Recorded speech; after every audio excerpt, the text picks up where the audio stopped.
Where do we start? Where do we start? 17 points. That's the number. 17 points dropped from winning positions this season. It's not good. It's not good enough for Chelsea. What does it come down to? Is it bad football, bad management?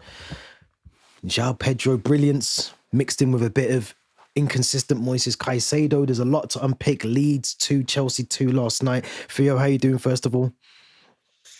Yeah, I always say I'm good on this podcast and this YouTube channel, but today I'm just still processing what I experienced at Stamford Bridge last night. It just felt like the old Chelsea that we've seen throughout the last few years, just bottling leads, no leadership, no experience.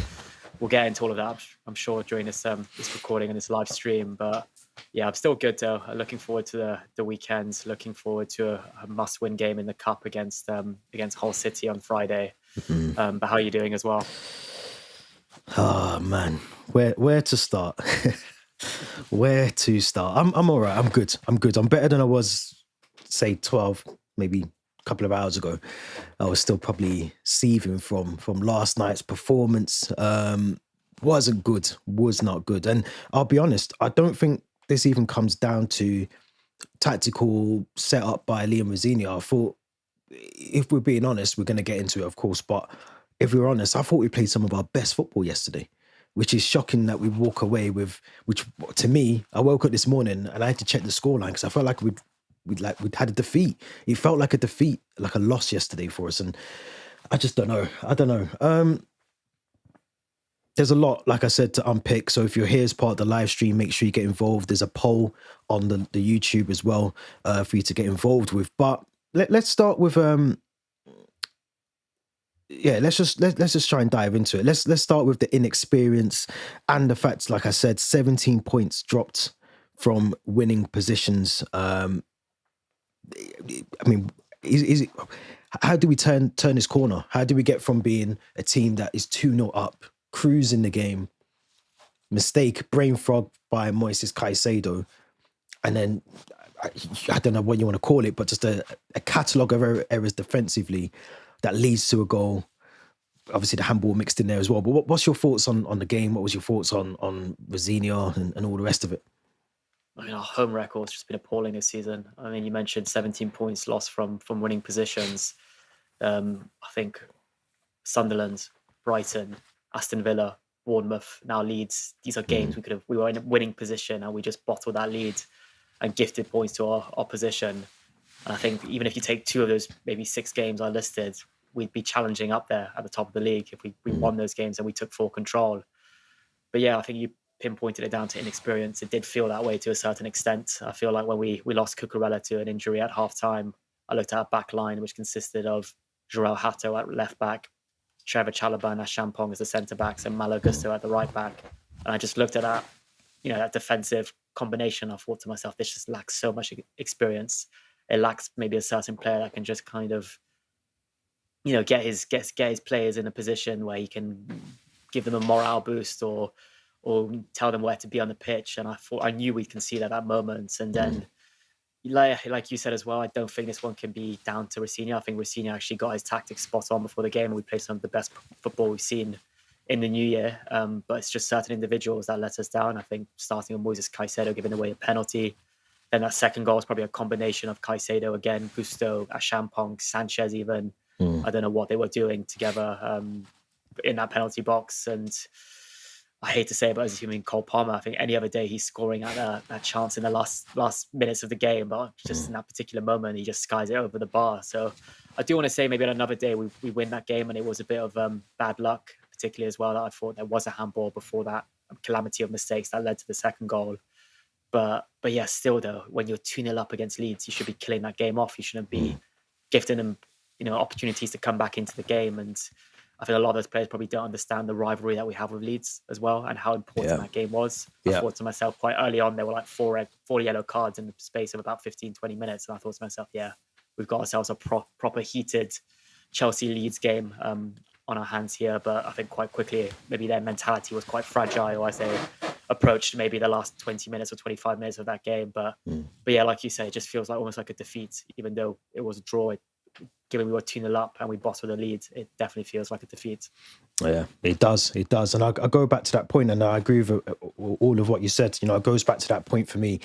It is a lack, for me, it's not an inexperience, but it's definitely a lack of leadership, because I know there was a lot of people yesterday calling, it was rightfully so as well, calling out the defensive mistakes, and Josh Acheampong's come under a bit of heat for that, for the goal and the goal that was conceded to make it 2-2. But you have to question, and I think we've got a comment here that kind of sums up that the lack of experience, not having someone in there that just grabs Acheampong or was able to, I think back to John Terry had Marcel Desailly, Reece James had Cesar Azpilicueta, Trevor Chalobah had Thiago Silva. So there was always that level of experience in the team. And I just think now, this comment says it here, DJ Sav, this is why we need established experience in the team, a Thiago Silva in the team.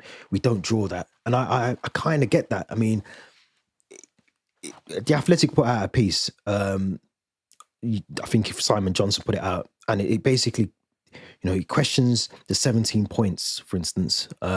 We'd be talking about being amongst Arsenal, amongst City for the Premier League. 17 points is a lot of points to drop. And we're questioning whether we're going to make top four. But realistically, you look at those 17 points, we should be talking about, winning the Premier League with those points. Those 17 points surely catapults you into that conversation with City and Arsenal. Yeah, absolutely. I think you look at Arsenal, I mean, other than maybe I think it was a Sunderland and maybe the United game, I can't think of major games where they drop points.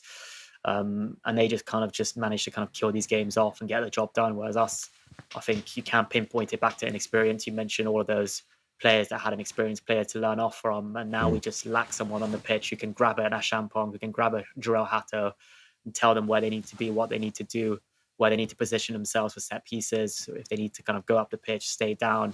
And it just seems like there's no leader. We question whether Reece James is a leader, but I think in moments like that, you probably do need him on the pitch. I know he's maybe not the most vocal of players, but maybe his spatial awareness and his what he can say at half time or what he can say maybe midway through the second half when we consider that first penalty, then maybe he's a player that we really value, and maybe his presence was missed yesterday, last night. But yeah, having been at Stamford Bridge last night, I can tell you for a fact the Bridge was definitely stunned. I think really, really stunned. I feel like there were games maybe where we lost to Brighton, we lost to Sunderland, we lost to Villa, and it kind of felt like it was more frustration than shock. Whereas yesterday was just shock. It was almost like we were struggling to even understand what we saw.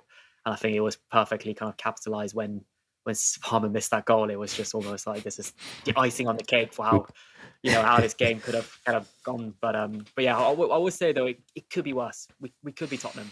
We could be Tottenham who've just sacked their manager again, and who are, I think, only 5 points above the relegation zone. But like we said in our previous podcast recording, we're not far off from that level, I feel, in a weird way. It's kind of like it just takes maybe a few other poor transfers.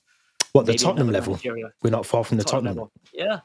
I mean, it's when you think of it, like it's only 2 seasons ago that we finished, I think, was it 11th or 12th? And I feel like, if things don't go well this summer with recruitment, if maybe certain big key players decide to leave the club, and maybe we entertain offers from big La Liga teams or from Paris or from Saudi for the likes of Enzo, Palmer, Caicedo, then I wouldn't be surprised if maybe we kind of drop to that level again, and especially if we keep going on this managerial merry-go-round that I think Tottenham have gone on now. I think in the space of the last 4 years, they've had Nuno, Conte, Jose's been there, Jose, Thomas Frank and Postecoglou, and now they're on the hunt for another manager. But yeah, I mean, I never want to compare myself to Tottenham because I know we're a bigger club. I can't believe we're in the same conversation as Tottenham. It's depressing enough. This is a good comment. Couldn't sleep last night. I won't sleep tonight. The fact that we've now said we're like Tottenham.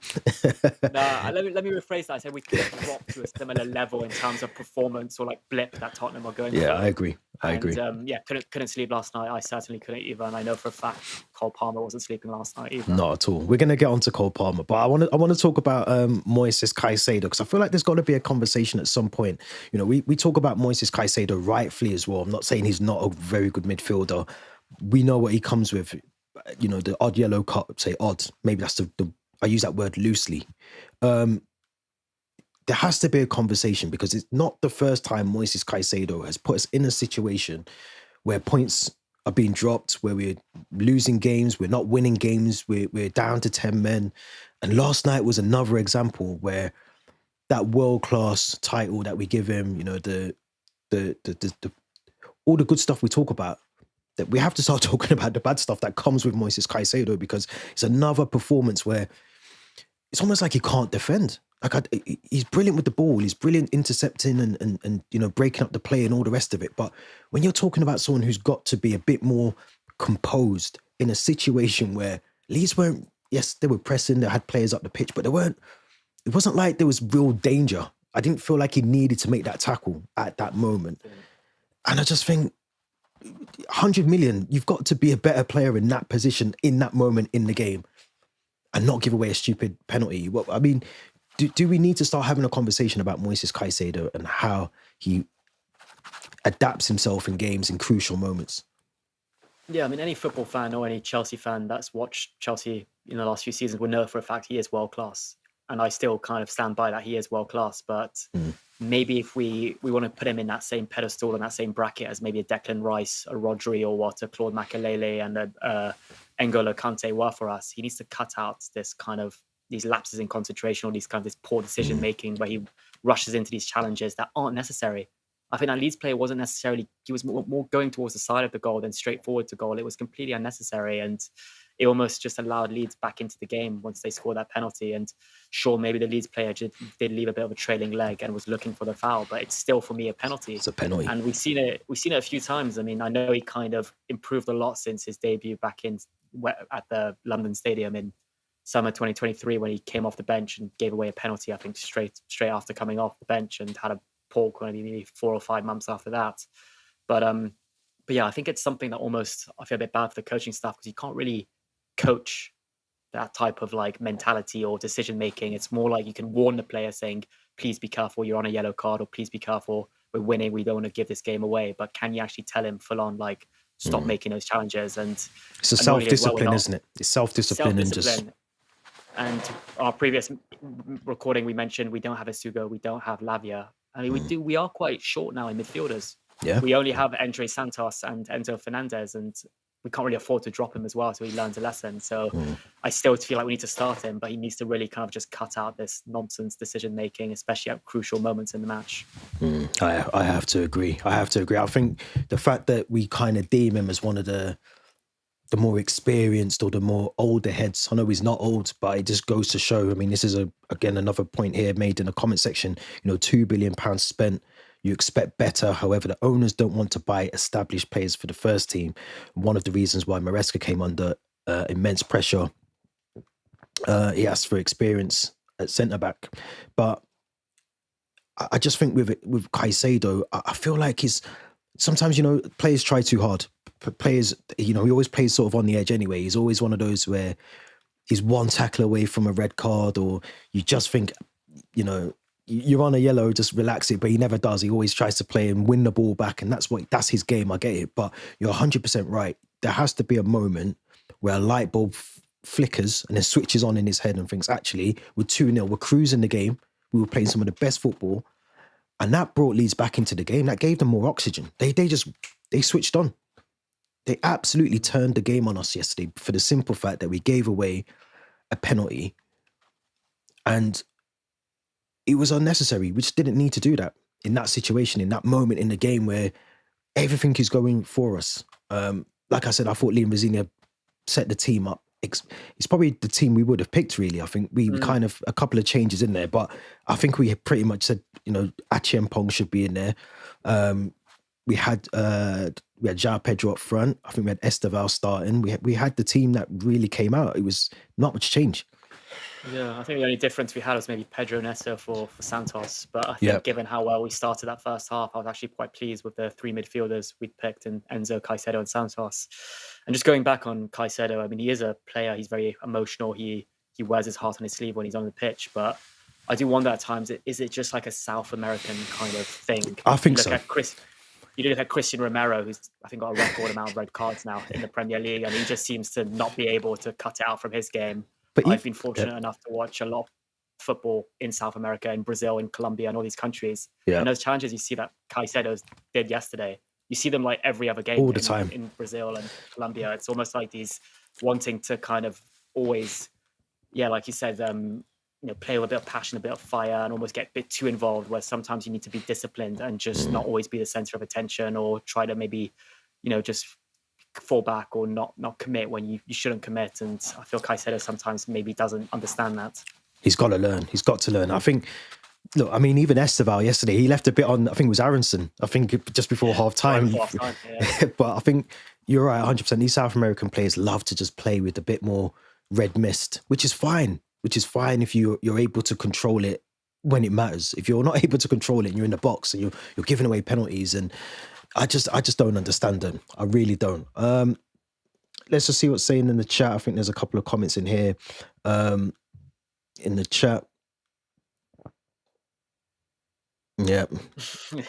I agree. Well, I mean, it's almost coming into existence. If especially if they don't get De Zerbi and they go and get Ryan Mason, they're definitely going to be championship level. I agree, 100%. Let's hope that does happen. To be fair, I think it'd be a funny old summer if it did. DJ Sav is saying we will not lose those players. It would take big money to take on those players, Caicedo, Enzo, Palmer, away from Chelsea, and I don't see clubs paying that money. I have to sort of disagree with that. I think if Enzo, which has been heavily linked with a move to La Liga, to Barca, to Real Madrid, I think Cole Palmer, I think Caicedo, they're winners. They want to win stuff. They're not going to sit around and wait for us to get our transfer strategy together and get things moving in the right direction. If it doesn't happen in the next 2 or 3 years, regardless of their contracts being 6 or 7 years, clubs will sniff around. And the one thing with these owners is money talks to them. Before the fans, before the players, before the coach, money talks. So what do you think, Theo? Do you think that DJ Savjay is right, or do you kind of stick to your original point that the players could move on in the future?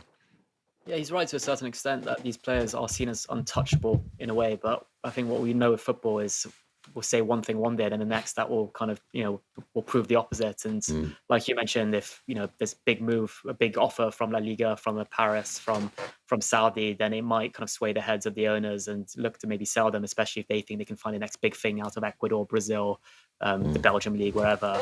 But one thing I will say is if we don't get Champions League, then these players that DJ Sav's listed are Champions League quality, and they're going to want to play Champions League. They got a taste of what it's like to be in the Champions League this season. Yep. They're going to want to stay in it. And if a City, a Madrid, a Barcelona, a Paris can promise them Champions League football every season, then they might look to go there. I know maybe the Premier League is a very competitive league and they enjoy maybe the London lifestyle, but look at Ronaldo. I'm not comparing these players to Ronaldo, but he went on almost like a 1-week protest because he wasn't happy with the club's recruitment in the January window. And I wouldn't be surprised if, I'm not saying they're going to protest, but I wouldn't be surprised if those players listed might get quite unhappy with the level of quality we're bringing in, especially when they're performing, but maybe the players around them are just being disappointing or not up to speed with what it takes to be a Chelsea football player. I agree. And I think a lot of we've seen it with a lot of players recently over the last couple of summer transfers. A lot of these players have a lot more power than they did in the 90s and the early 2000s. I think as much as they've got a 7-year contract, it actually doesn't mean anything. It just means that the club will demand a higher fee for them. You'd expect if Cole Palmer, or Enzo, or even Caicedo, is dangled in front of a club, you're talking 150 million, 200 million. And I mean, I can't see Real Madrid paying that. I couldn't see Barcelona paying that, but I wouldn't put one of these Saudi clubs off. It would not. One of these Saudi clubs might come in for Enzo or Caicedo and offer them, vast amounts of wages and, other things that go with it.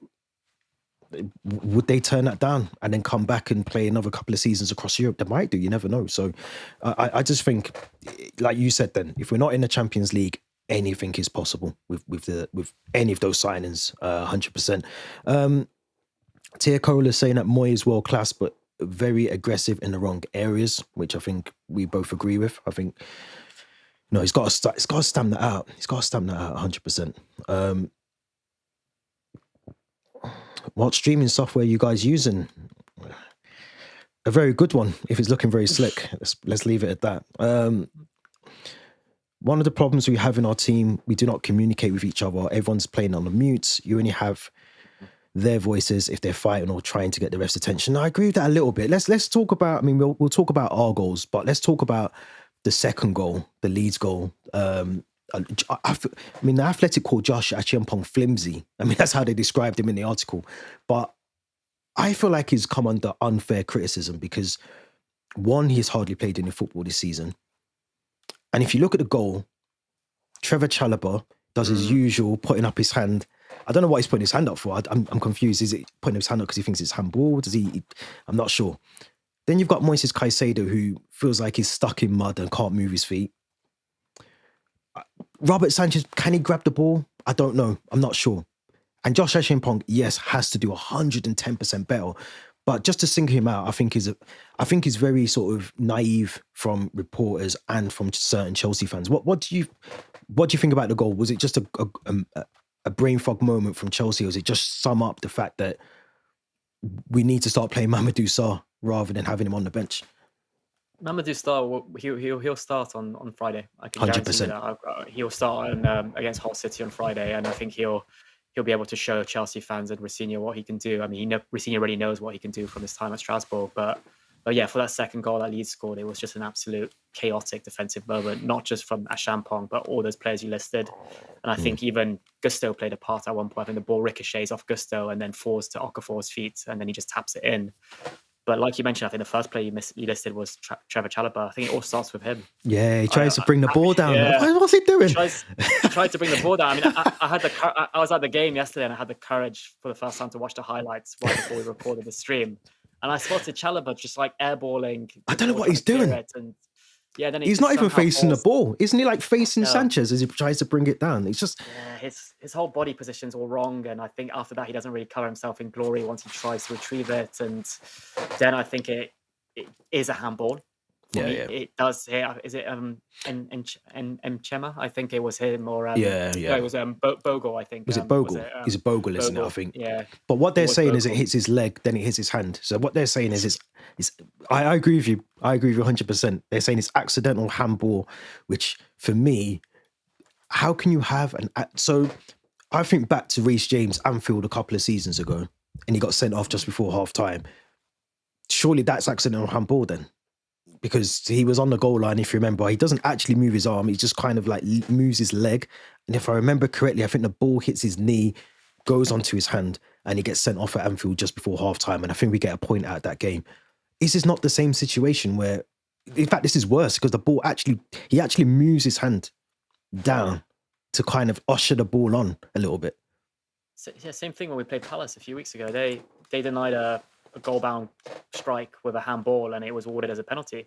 And for me, the fact that they admitted it's a handball, and the fact that he almost manages to control the ball down with his hand, whether it's accidental or not, it's still a handball. And that's what Rosenior was fuming about after the match. And where the players' mentality, though, is weak is they almost just stop playing in a way. They almost acknowledge that it was a handball, and even like Sanchez and all the players are always like putting the ball down for a Chelsea free kick straight away, like thinking VAR is going to disallow the goal. But whether it's handball or not, you've just got to play to the whistle, and you've got to just then give it 100% until you manage to clear it. Then you complain to the referee saying, why did you not see that? That was a handball.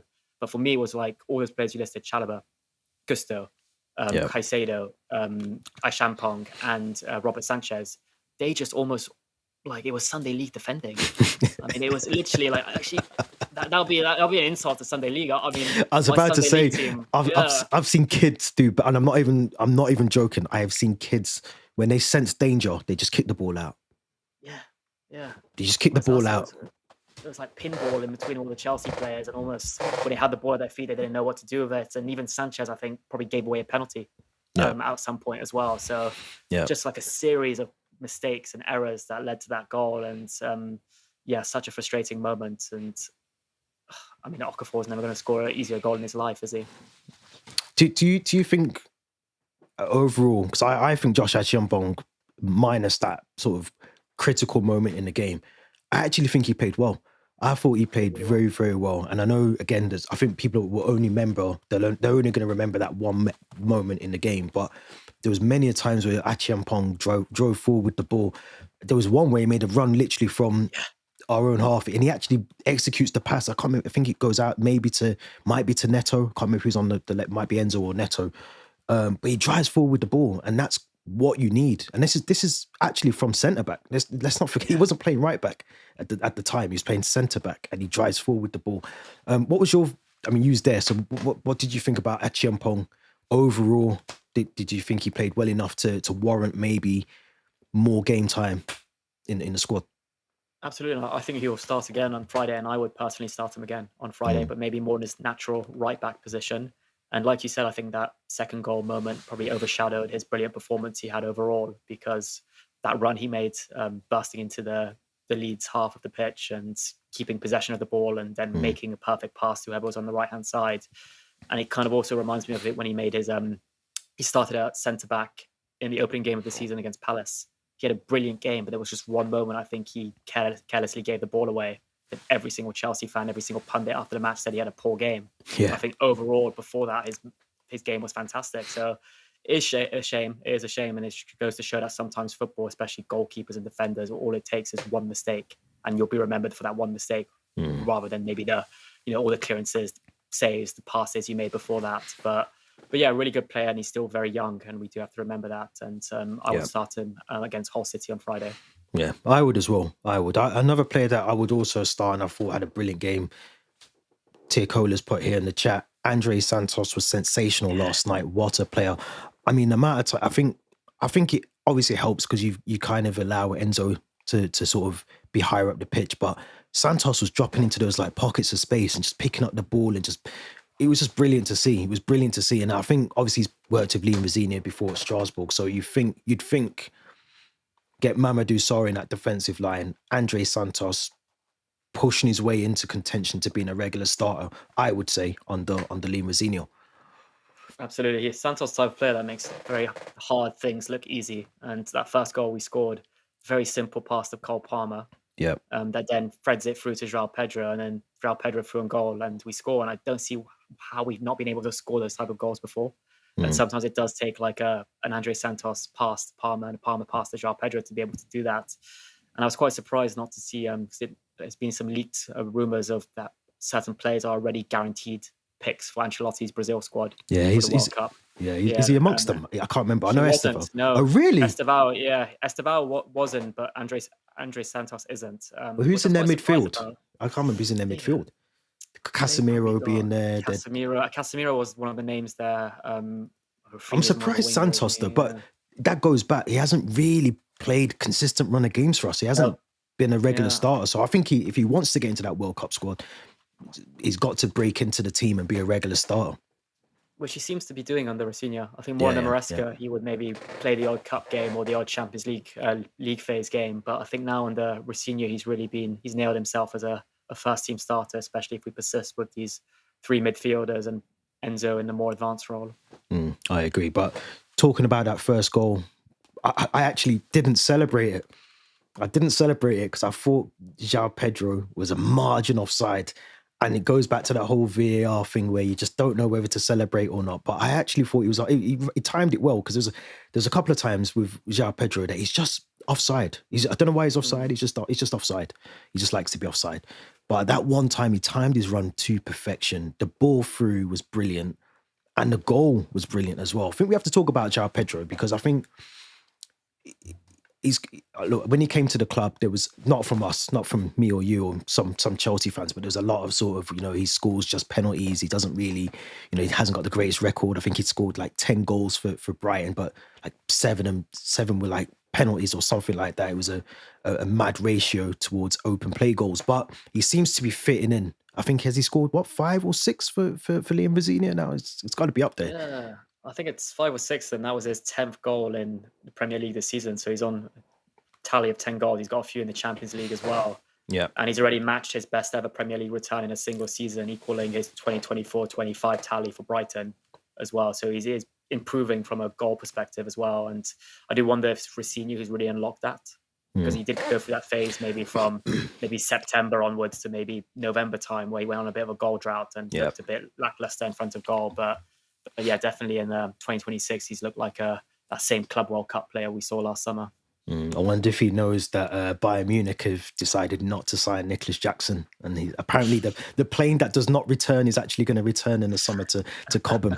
Who knows? But look, Joao Pedro is definitely looking to try and play his way into Ancelotti's World Cup squad, I think, as well. Get himself on that plane for the World Cup. Question here from Dills: do you think we're in a top 4 battle? Am I going first? Yeah. We still are. I mean, we have to remember. I think English teams are doing really well, and they I think it's top 5, isn't it? I'll be very surprised if it's not top 5, and it will only be top 4. And I think West Ham did us a big favor yesterday, drawing with Manchester United. But yeah, I think we do want Liverpool to continue to drop points, obviously, and but yeah, we definitely still are in a top 4, top 5 battle, whatever you want to call it. But it's just such a shame that all those games we mentioned where we drop points at home from winning positions, you just think to yourself, even if we'd won maybe 2 of those games, 3 of those games, I think we'd be closer up there with Man City and Arsenal than we would in that kind of 5th spot right now. I actually was going to ask that question. I was thinking, should we be in a top 4 battle? Yeah. That's the better question for me. Should we even be in a top 4 battle? I'm probably like a scratch record when I say this every single time, but we are Chelsea Football Club. This shouldn't be a thing of we're in a top 4 battle. We should be guaranteed top 4 every season. That was what we were used to. And yes, clubs have got better. You know, you look at obviously Liverpool, they had their bad run in sort of early 2000s and, you know, some of the 90s, but clubs have improved.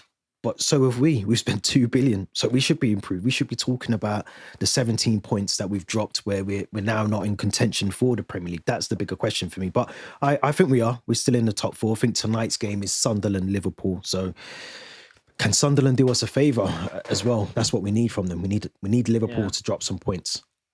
Absolutely. And we also, from purely like a rivalry perspective, we do also want Brentford to beat Arsenal, even though Brentford are probably closer to us in the league. That's just purely because I think neither me or you wants to see Arsenal win the league. I want Man City. I'll take Man City. I think all Chelsea fans want Man City right now.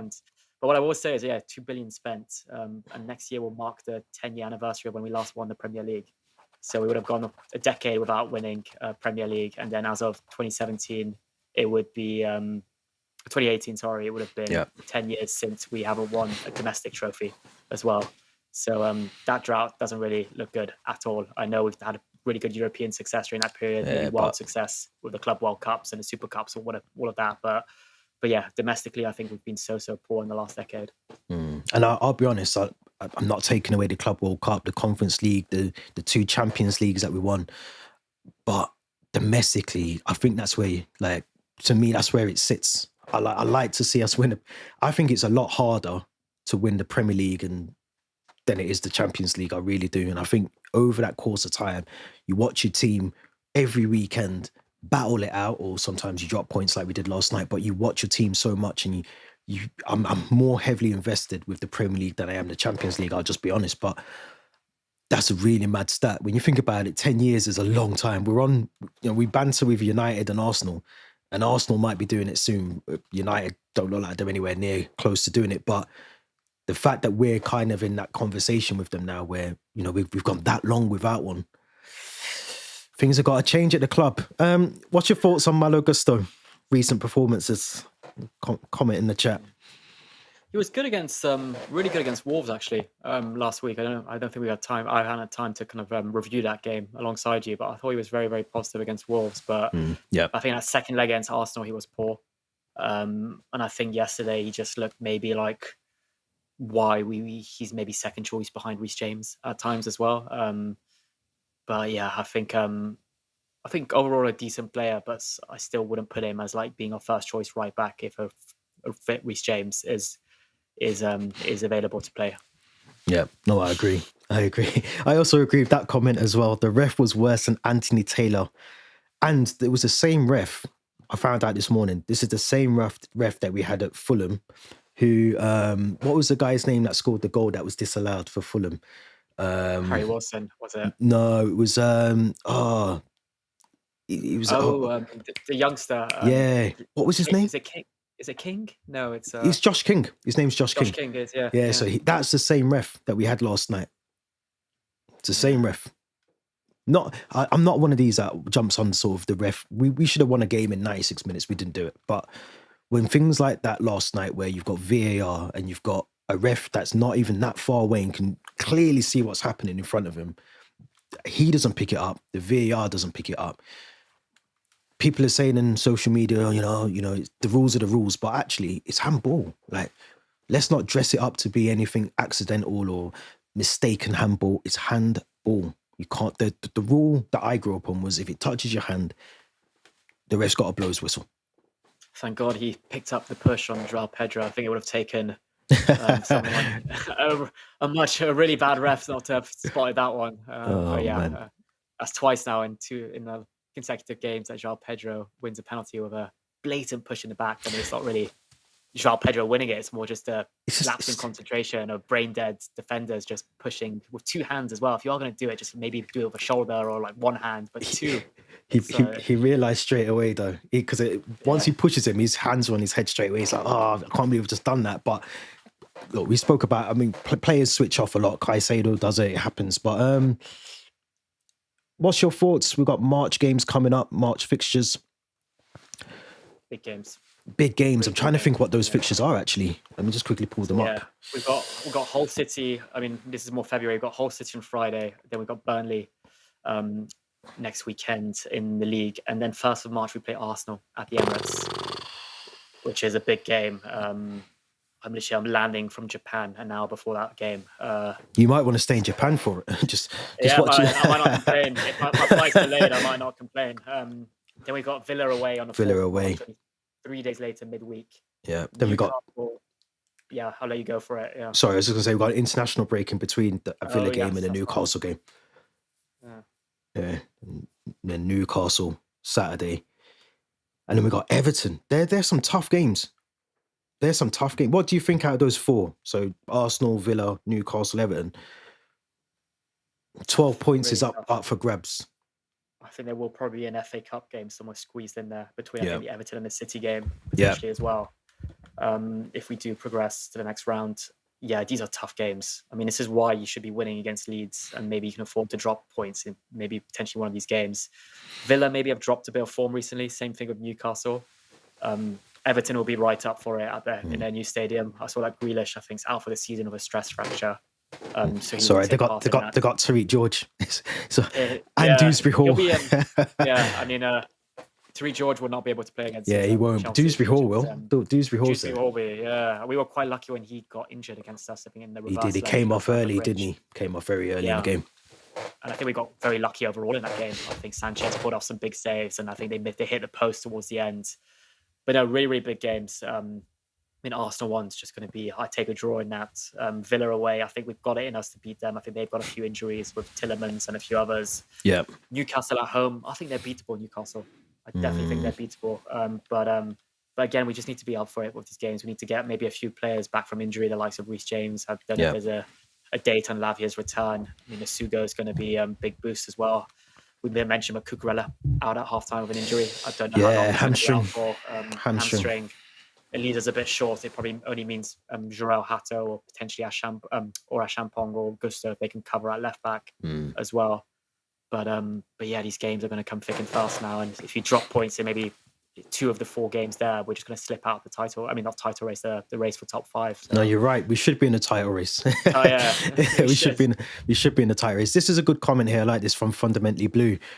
This team can beat the best, but also get beaten by the worst teams. We can. This is literally sums up Chelsea as a football club. It literally sums us up. We can go and play against the Barcelonas, the PSGs. We can go and win the Club World Cup. But we can't beat Leeds at Ellen Road, and we can't beat Leeds at Stamford Bridge. Yeah, this season, I think I put a few tweets up about this after we beat Napoli, but we've beaten the champions of France. Yeah, we've beaten the champions of Italy, the champions of England, and the champions of Spain, all in the same season. Barcelona, Napoli, PSG, and Liverpool. But then, Fundamentally Blue mentioned, we can't then go on to beat the likes of Leeds, Sunderland, Brighton, and these other teams. And it's also how we look so good in one half and then a completely different team in the second half, or vice versa. And if you can't play football for the full 90 minutes and keep up that consistency and that level, then we're never going to be able to compete with these top teams towards the top of the league as well. Yeah, it's true. It's true. Deals CFC saying that when people say we go through tough tests, we normally get through them. I agree. We seem to find another level, don't we? We normally seem to find another level. One last thing about those March games is Champions League. I think returns in March. Yeah, it does. Well. It does. Yeah, because the playoffs are next week. So the knockouts, the playoffs are next week, and then I think the last rounds will be the week after that, all in the March. Yeah. So so we're gonna have some midweek games in between, probably those Villa, Newcastle, City, Arsenal games as well. What do you think about this comment here? Fundamentally Blue, to kill off a game in football is actually a skill in itself, and I do agree with that. I do agree. I think that comes back down to manager Liam Rosenior tactically changing things to see games out, and he's done that in the past. You know, when we went, was it West Ham, or I think it was West Ham, we went to, I think I said this the other week, we went to 5 at the back just to see out the game. Could we have done any more to do? Well, when it went to 2-2, I mean, could we have done any more? We did try. We tried to unlock Leeds, try and break them down, but we just couldn't get it on. Let's talk about Cole Palmer, actually, before we forget the Cole Palmer miss. I mean, that's probably... Oh, sorry, I think I got a package at the door. I need to leave now, actually. Sorry, no. It's probably Cole Palmer's ball. How does he sky that over the... I mean, that's probably the worst miss I've watched in decades. I'm not exaggerating. That's the worst miss I have seen. Like, the ball come... And of all players, Cole... If it was Trevor Chalobah, or if it was Robert Sanchez, last call, like he's been up for the corner and he bubbles or whatever. But Cole Palmer... Oh, man. Yeah. You put your house on it, on him scoring that one. I mean, he scores some difficult free kicks, and from the goals against Paris at the Club World Cup, and then when it's put on the plate for him from Moisés Caicedo, he can't just tap it into the back of the net. And if you read, I mean, every single person in Stamford Bridge was almost already celebrating, because we thought it was going to be like another West Ham moment, and we managed to nick it at the end. And even if you rewatch the highlights, I think Gusto's run off celebrating already. And I think even one of the Leeds players is like head in hands thinking like Palmer scored. And then I think Ampadu then like, oh my God, he's actually missed, and starts celebrating. But yeah, it's just, I think it's one of those ones that it will happen to some of the best players. We've seen, I think, even Messi, Ronaldo miss sitters. Yeah. But I mean, it's just... that is, I honestly, I couldn't believe it. I still can't believe it. I still can't rewatch it. Because I think you asked me, did it come off his shin? And part of me was thinking, I'm going to go and check last night. I'm going to go and check, did it come off his shin?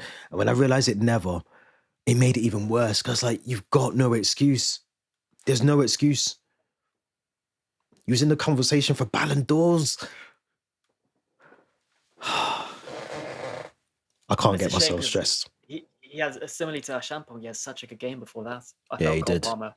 He did. You know, he did really well with his penalty. He did really well with his assist for Joao Pedro. I think his ball retention was good. Yeah. Rarely gave the ball away. And he looked back to that Cole Palmer we saw back end of last season, like dribbling past players, picking out passes. But yeah, that miss though, I think that's really why when we mentioned this draw felt like a defeat. I think it really summed it up with that miss. It could be a case of, do we hear the Champions League music next season, or are we going to hear that Europa League music next season? And that's where I am with it. It sums up our season so far. Acheampong, is he more of a right back or a centre back? I think he's both. I'll be honest. I think if I had to flip a coin or I was, back against the wall, I'd say I think he's more of a right back, but I think he's very, very versatile. And I think you could even drop him into a midfield role if you was really, really desperate. You wanted to rest Enzo or Moisés Caicedo. I think he could play in our midfield. What do you think?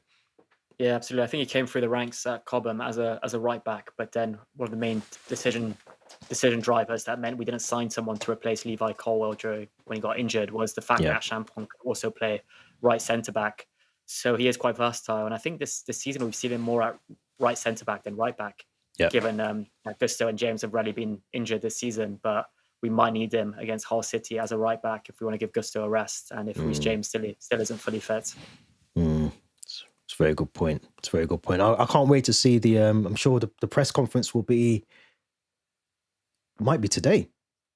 Could be. Or because maybe he does it. tomorrow. He does it 48 hours, doesn't he? Oh, Before, does he? Yeah. yeah, he's Just got. reading, just that comment. We are Chelsea Football Club by name only. No, we're CFC London now. Yeah, it's a good point. Aren't we? Yeah. It's a good point. It's a very good point. I was about to say, we shouldn't be. I think this comes back to the point where I just said that we're Chelsea Football Club and we should be competing for leagues and not be in top four battles. I agree. I think obviously the dynamics have definitely changed from being under Roman Abramovich. We just got to see one of the long-standing staff members in the women's team lose his job. So things are changing at this football club very, very quickly and at fast pace. So 100% right. We are just Chelsea or CFC London by name. Things have definitely changed over the last 3 or 4 years. Deals is saying we need to improve rapidly in recruitment because teams will improve like Newcastle, Liverpool, Man United. 100%. 100%. I think this summer window is very, very crucial for us. If we and I think I say it every summer, I get excited and then I get let down. But if we don't bring in 1 or 2 experienced players, Championship might be our next calling, to be honest. Rosenior, what difference have you seen so far from Maresca? I'll let you have that one. I mean, I think I've mentioned before. I think his fixtures have been quite favourable to kind of open up his tenure as Chelsea head coach. I think he's won 4 of his 5 Premier League games. He got the win against Charlton, the win against Naples, which was probably the pick of the bunch. But I would say what difference I've seen so far from Maresca is probably a bit more charismatic in interviews and conferences. And he did actually say that he's a bit unfazed by these comparisons to David Brent and to someone from the in-betweeners as well. But it does affect his family, supposedly. But I think if people are going to criticize you, make fun of you, it probably sometimes also means you're doing a good job because you're in the spotlight and you are kind of there. But differences in terms of the football we're playing, it's nothing majorly different. I think we're quite similar. But what I do like with him, we saw against Leeds last night, we saw against West Ham last weekend, is when we are trailing games, we're throwing everything at it. We're going all out to get that 3rd goal or that winning goal. Where sometimes with Maresca, we'd still continue to play that lackluster football, maybe be a bit more not wanting to kind of cross the ball into the box, kind of find the take a risk as well. So I do think we're playing a bit more, risky football at times, whereas Maresca was a lot more kind of conservative and risk-free. But I think there hasn't been any major differences so far. Nothing too noticeable other than maybe that wanting to kind of throw the kitchen sink at it and kind of tactics going out the window towards that last 10 minutes of the game when we're chasing for a goal. I think it feels a lot more aggressive, the build-up play from Sanchez up to our attackers. I thought, and I think it's the right call to make. I think we were so sort of passive and just very slow paced with Maresca, very ball retention. Whereas I think the way that Rosenior sets his team up, there are going to be moments where you lose the ball, but I think those are the points that we spoke about with Caicedo, especially where if you lose the ball, you have to be cool, calm and composed in that situation to then recover the ball, but not by giving a foul away or a penalty or a red card. So I think there is elements of that. I think even moving and shifting the ball, I think I spoke about this a couple of weeks ago, but you always tend to find there's either one winger who's available, whether it's the ball's on the right-hand side. A couple of times it's been Garnacho, and we like to try and recycle the ball that way, left and right, and then try and work it into the box there. But there are subtle changes. I don't think and I think I said this when he was appointed, I don't think you need a wholesale change because of the profile of players that we've got at the club. There's only so many styles that you can play with them. It was interesting. He went to 5 at the back. He started at 5 at the back against who did we do that? It was against Arsenal. Second leg. And I think when we scored the winner against Napoli, I think he switched back to a back 5, and I think he took Gittins off, who'd come on and brought Badiashile on to defend the Leeds. Which maybe is something we would have seen under Maresca, perhaps as well. I agree. Last couple of comments in here. Chelsea had chances after chance. We struggled to kill games off. 100%. 100%. That's not just a Liam Rosenior issue. That's a Graham Potter, Maurizio Pochettino, Thomas Tuchel at times as well. I think it's going back to Cole Palmer. It can happen to any top player. You said that earlier, didn't you? It can happen. It can, but when 3 points is on the line and it's your club, it's a bit different to Ronaldo or Messi doing it. How do you think Rosenior can get a tune out of Liam Delap? I don't think he can. I don't think he can. What do you think, Theo? Do you think have we seen enough of Liam Delap to really confidently say that he's probably not good enough at Chelsea? I gave him the benefit of the doubt when he first came back from his injury, and maybe was slowly getting back up to speed with things. But now that he's had a good 2-3 months back in the Chelsea squad, playing his regular football, I just haven't been that impressed by Liam Delap. I mean, I'm not that surprised as well, because when we did sign him from Ipswich, we did mention he was a low risk signing. The price tag was quite low. He was quite young, and if it doesn't work out, it doesn't work out. If it works, then it's a brilliant signing, similarly to when we got Gary Cahill from Bolton and one of these picks. But even at Ipswich, I think it was just 12 goals throughout the season. Sure, that's good, but maybe that's very good for Ipswich. But is that good for Chelsea? Probably not. And sometimes some players struggle to make that step up from a team like Ipswich, who are fighting for relegation, to fighting for trophies and fighting for top 5 at a team like Chelsea. And maybe he is feeling the pressure slightly. But right now, I think he's really got to up his game if he is going to compete with Joao Pedro to be the starting striker. He did make one really good run yesterday. I think he held the ball quite well and drove towards the goal. But yeah, I saw a tweet the other day that says he plays football like he's wearing gravity boots, and I feel like that was quite accurate in a way. Oh man, he does. I think his days are numbered. I mean, we've got Emega coming in the summer. Nicholas Jackson apparently is not being signed by Bayern Munich, and we've got Mark Gui, who I think big call whether he stays or he gets loaned out in the summer, and we've got Joao Pedro. And Maresca as well. Maresca, who I watched him against. I know they lost 4-0 against in the FAU Cup the other night, but again, very good. Holds up the ball. I think he could do with a loan next summer. I think Maresca. I think he's got all the attributes of a top player, but I think he would struggle just coming from development into Chelsea first team in the summer. But definitely a top player. We need to make proper deals like Coble, Bastoni, Slotterbeck, Wharton, Tonali, Rogers, Yildiz, Alvarez. Alvarez we definitely linked with, and Yildiz. I just can't see the owners doing that.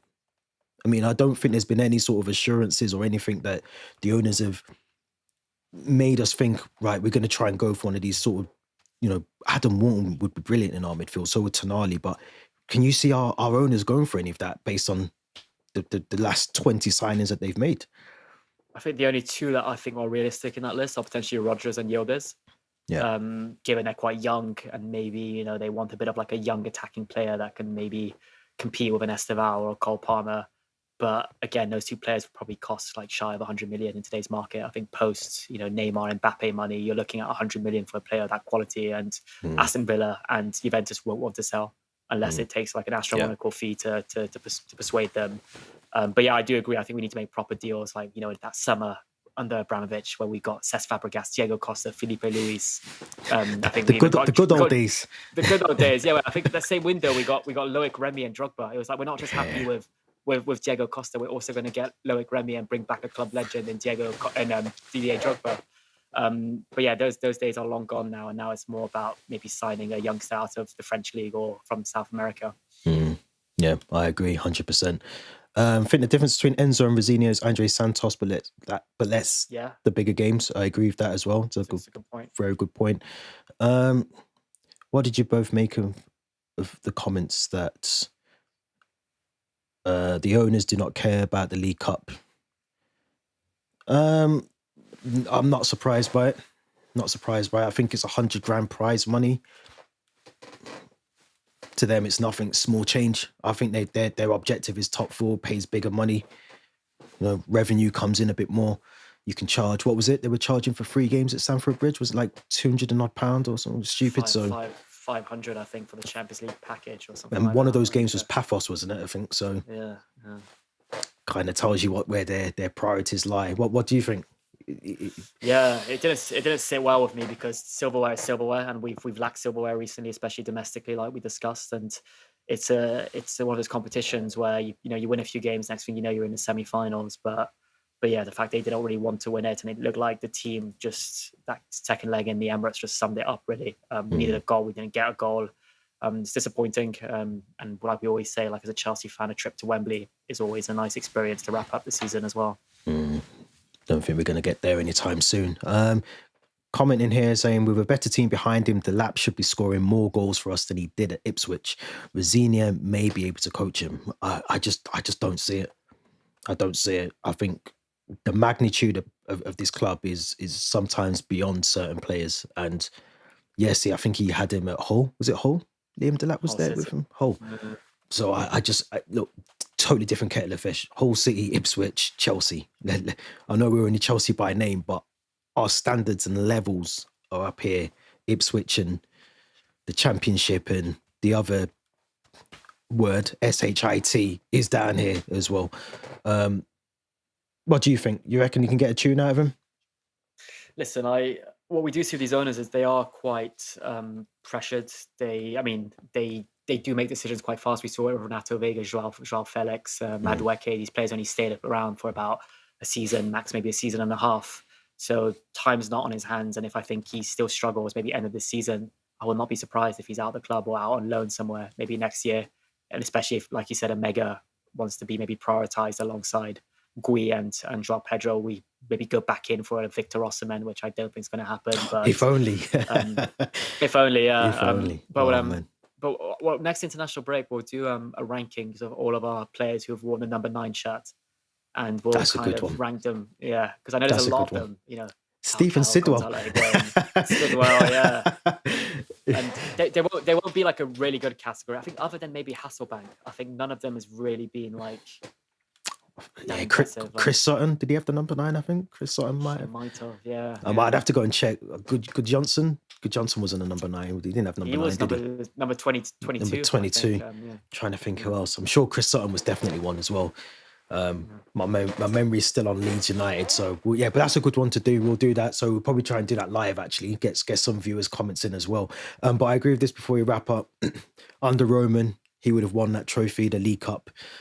These owners are a disgrace, and I think that sums up pretty much Leeds United's 2 performances. Ellen Road last night sums up the Carabao Cup, and it sums up trying to get top 4 this season. So yeah, we are where we are. Chelsea fans, we are where we are. We're going to wrap up there. Theo, as always, pleasure. Thank you. This might be your last one. So you're in Tokyo. Yeah. I might be tempted to bring the mic along, but I think time difference would just be a massive. I'm not getting pain up at 3 o'clock in the morning. No, I wouldn't make you get out of bed at 3 o'clock. Don't worry. But yeah, hopefully I'll be back in March time to cover all those games we discussed together during that busy period. 100%. And if anyone doesn't know, you're going over there to run a marathon as well. Yeah. Big marathon. Probably better than Brazil's. One, yeah. Was it Brazil's that got No, it's South Africa. South Africa's. The wind. I'm checking the weather every day. I think if they do cancel it will be like snow, but even last year was snow, it still went ahead. Yeah. I'm tempted to catch a game out there as well. I think Shinji Kagawa, if you remember him. Yeah, Manchester United legend. He's not still playing. He's playing for the local team in Osaka. No way. Running the marathon. No way. So maybe if I can, my legs haven't let me down, I can maybe get out there, get to the game as well. Just make sure you're not in the higher tier of the stands. There's no steps. Try and get like a front row seat. It's a good point. It's a really good point. But yeah, no, enjoy. I'm sure we'll talk offline anyway. But yeah, enjoy it. Anyone that's been in the chat as well, appreciate you being in the chat. Make sure you subscribe before you leave the live stream. If you're here after the live stream, make sure you like the video, subscribe, leave your thoughts in the comment section as well. Linktree link is always in the description. And we'll be back tomorrow with the match preview for Hull City FA Cup. Enjoy the rest of your Wednesday. We'll be back soon.